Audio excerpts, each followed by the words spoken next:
Assalamualaikum warahmatullahi wabarakatuh.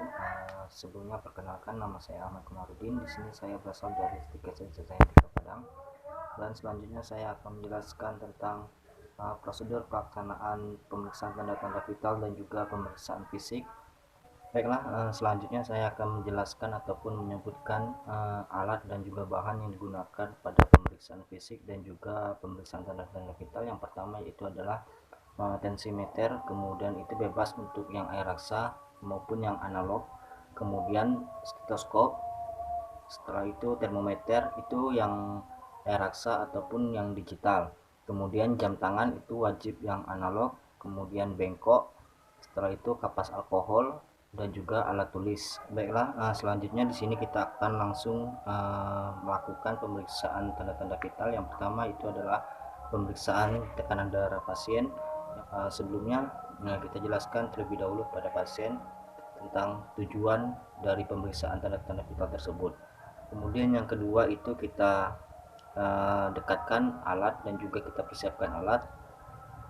Setelah itu kita cek alat-alat tersebut, terutama untuk tensi dan juga stetoskop itu berfungsi atau tidak. Kemudian setelah itu kita rapikan baju-baju pasien, pakaian atas pasien, dan juga kita jaga privasi pasien tersebut. Selanjutnya kita mencuci tangan dan juga menggunakan handscoon. Selanjutnya kita lilitkan manset yang ada pada tensimeter dengan jarak kira-kira 3 cm dari fase kubiti. Selanjutnya ketika kita melilitkan karet tersebut, posisi karet jangan terlalu kencang ataupun longgar. Setelah itu kita periksa arteri brachialis yang ada pada pasien dan untuk meletakkan stetoskop. Setelah kita meletakkan stetoskop, kemudian kita kunci skrup yang ada pada balon pompa yang ada di tensimeter tersebut.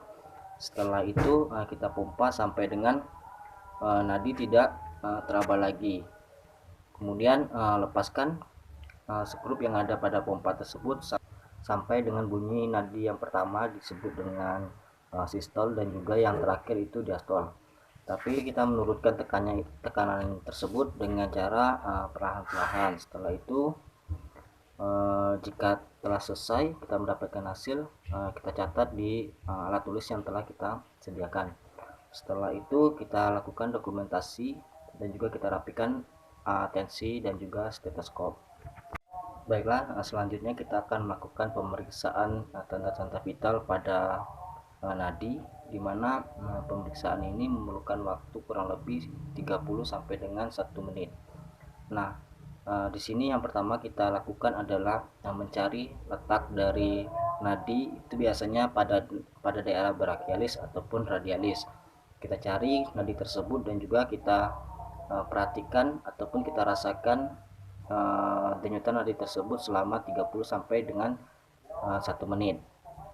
Dan yang selanjutnya adalah nadi bisa dikatakan normal apabila khusus untuk anak-anak itu adalah 90 sampai dengan 140 kali per menit, dan juga untuk dewasa itu 60 sampai dengan 100 kali per menit. Selanjutnya kita akan melakukan pemeriksaan tanda-tanda vital pada respirasi ataupun pernapasan, di mana pemeriksaan ini juga sama dengan pemeriksaan nadi yang barusan kita demonstrasikan, yaitu memerlukan waktu kurang lebih 30 detik sampai dengan 1 menit.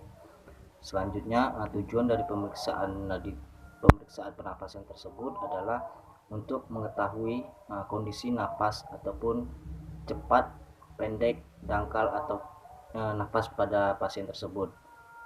Untuk pemeriksaan yang pertama itu kita lihat pergerakan dinding dada pasien dengan sambil melihat arloji yang kita gunakan sebagai acuan kita menjadi lebih efektif. Setelah itu kita hitung pergerakan naik dan turunnya dinding dada selama 30 detik ataupun 1 menit. Untuk pernapasan yang normal itu adalah untuk anak-anak itu 30 sampai dengan 50 kali per menit, dan juga untuk dewasa itu 12 sampai dengan 20 kali per menit.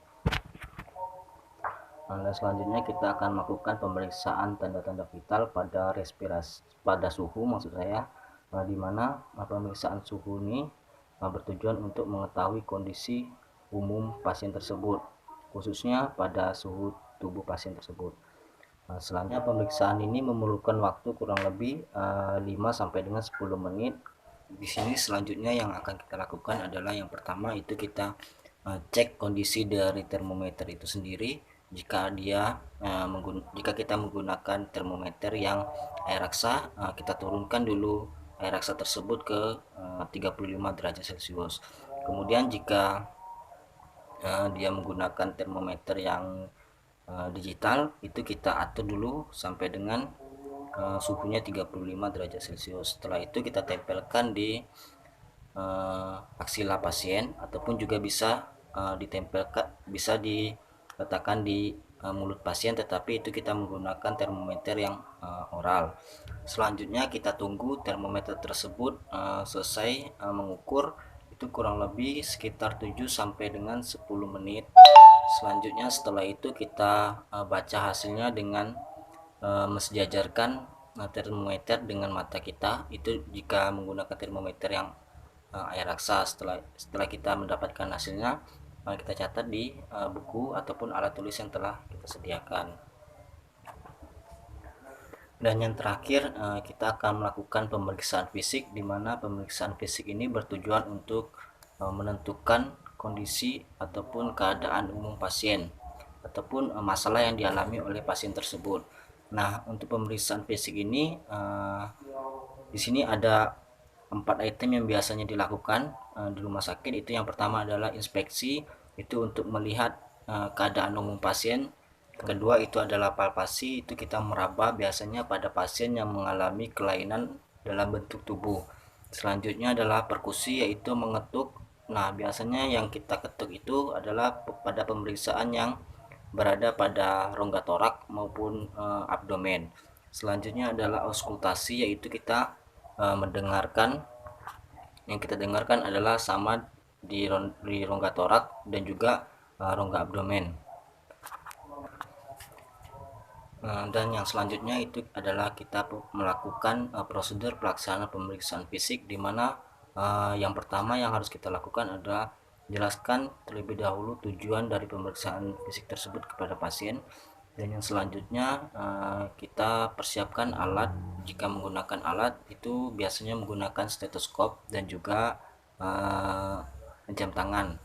Selanjutnya kita jaga privasi klien dengan menutup sampiran, dan juga kita rapikan pakaian yang pasien gunakan, seperti membuka bagian baju bagian atas pasien.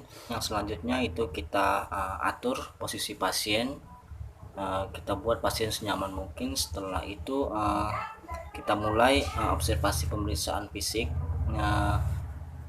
tetapi kita prioritaskan terlebih dahulu pemeriksaan fisik yang menjadi dominan kita. Misalnya pada pasien yang mengalami sesak napas, itu biasanya kita lihat dulu pemeriksaan fisik seperti inspeksi, kemudian perkusi, dan juga auskultasi.